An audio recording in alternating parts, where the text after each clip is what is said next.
Hey guys, GameR06 here, and we're back with another video. This time in another Dragon Ball Super Broly style redraw. In this case, I am redrawing Cabba. I have redrawn Vegeta twice, once in 2020 and once this year. I've redrawn Caulifla, I've redrawn Kale, and I've also redrawn Android 17. After this video, which the next video should come out tomorrow, today should be Monday the 21st of June, and Tuesday, the 22nd of June should be the next video. I will not tell you guys what the next video will be, but it will be another Dragon Ball Super Broly style drawing. I won't tell you who the character is that I will be drawing or what they're from, but just know, yeah. So I wanted to do another one of these, and there's this guy on Twitter, DIS Sketch. They basically, or at least what got me to follow them, is I saw a lot of their DBC style redraws, essentially, where they've drawn Caulifla and Kale in the Dragon Ball Z style. And I know one thing that I like to do, and that I've done quite a lot, is to redraw scenes from the series in the Dragon Ball Super Broly style. And so that's simply what I did. In this case, it's Cabba. This is the moment in which he first transforms into a Super Saiyan. Vegeta basically beat him up and told him that he was going to destroy Planet Sadala. Obviously Vegeta did not actually mean this, because Vegeta is a good guy now. He only said this in order to enrage Cabba and get him to transform, because that's the way Vegeta, Goku, and Gohan learned how to transform into Super Saiyans, and even the future version of Trunks. If you've seen the History of Trunks special, where he transformed as a result of Gohan dying in that timeline. So that's, yeah, Vegeta just used Rage. However, for the other Universe 6 Saiyans, well, actually, no, it's just for Caulifla specifically didn't really need to use Rage in order to transform. Kale did, and the only reason that Kale was raging is because she thought that Cabba was essentially taking Caulifla away from her, and that she was gonna be like the third wheel. Then Caulifla expressed that she's not interested in Cabba in that way. And I believe the other time in which she transformed was during the Tournament of Power. And I'm talking about the times where she transformed and she lost control. The only other times had to do with Caulifla being in danger, or Caulifla, the time when Caulifla and Goku were fighting, and Goku kind of just told Kale to stay out of the fight. That kind of, it made Kale sad, which then that sadness turned into rage, and then she transformed, and with the help of Caulifla, Kale was able to control this massive amount of power and actually make it stronger, stronger than when she used the power to almost kill Goku. And the only reason that she didn't was because Jiren stopped her.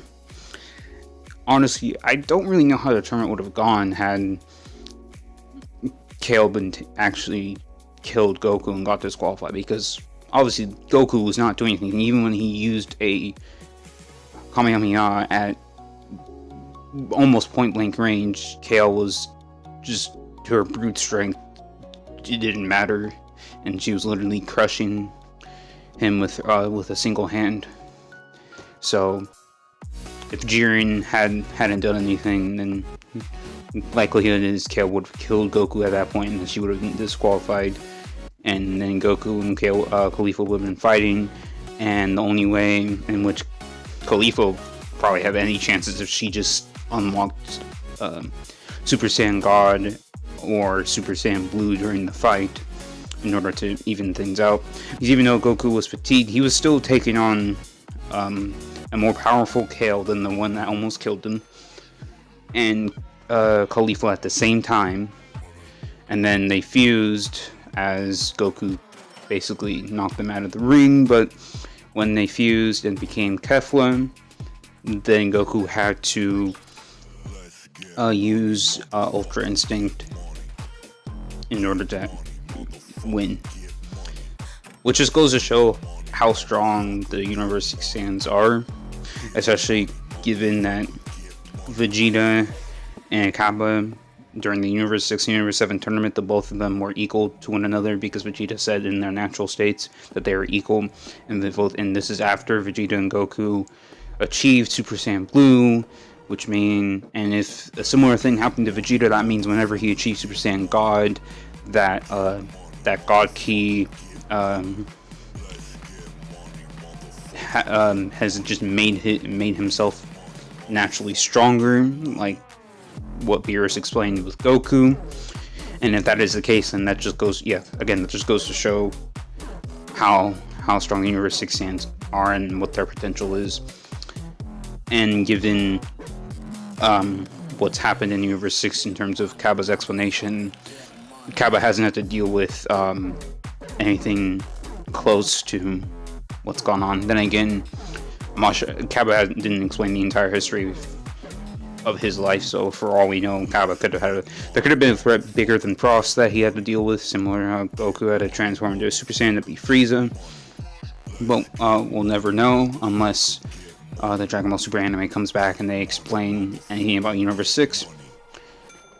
I don't read the manga. I'm not interested in manga in general. I'm not sure if I've ever expressed that on the channel before, but yeah, I don't read manga. There are only a few times where I read manga. One exception was Dragon Ball, because I never watched the Dragon Ball anime. I've only watched Z, GT, and Super. I didn't want to take the time to watch the anime because I know it would take longer, because it would take 1 hour to watch 3 episodes, and when I was reading the Dragon Ball manga, I was able to read 20 chapters in a singular hour, so I knew I'd be able to finish it a lot faster. And Dragon Ball, the story of everything before Z is only 195 chapters, and if I can read 20 per hour, that would mean it would only take me roughly 9.5 hours. So that's what I did. I don't remember everything about the story. I do remember when Goku was a kid. I believe it was sometime between the first and second World Martial Arts Tournament that was in Dragon Ball. He took down the Red Ribbon Army by himself, and Roshi initially thought that Goku was not powerful enough to do this. Once Roshi realized this, he realized that Goku is, I believe he might have said that Goku surpassed him, or that he's just really strong. And I also remember that Roshi entered the tournament as Jackie Chun in order to make sure that Goku and Krillin don't get cocky if they just beat everyone, because in the first tournament, Roshi obviously was confident that Goku and Krillin could beat everybody else. Therefore, he had to make sure that they knew that there was always someone better, so they always had to keep working. So yeah, and there was the one scene. Let's see, what's Roshi's sister's name again? Yeah, whatever her name is. Yeah, Goku had to fight some of her dudes, one of them being his own grandpa, who was able to come back for a day. I think her name starts with a B. I'm thinking of Babidi, but I know it's not Babidi, because Babidi was the one controlling Majin Buu. So yeah, I don't remember what their name was. So yeah, Baba or something. I honestly don't remember. But yeah, Cabba is probably one of my favorite characters from Universe 6 specifically. And then again, there aren't many to go from. I don't even remember the names of the Namekians. But the Namekians are pretty cool, especially the ones that basically sacrifice themselves to fuse with the ones that are fighting in the tournament in order to give their universe a chance to live. That was a noble thing for those Namekians to do. But anyways, that's it for this video. I'll talk more in the next one, which again should be tomorrow relative to whenever I upload this, and I'll see you guys then.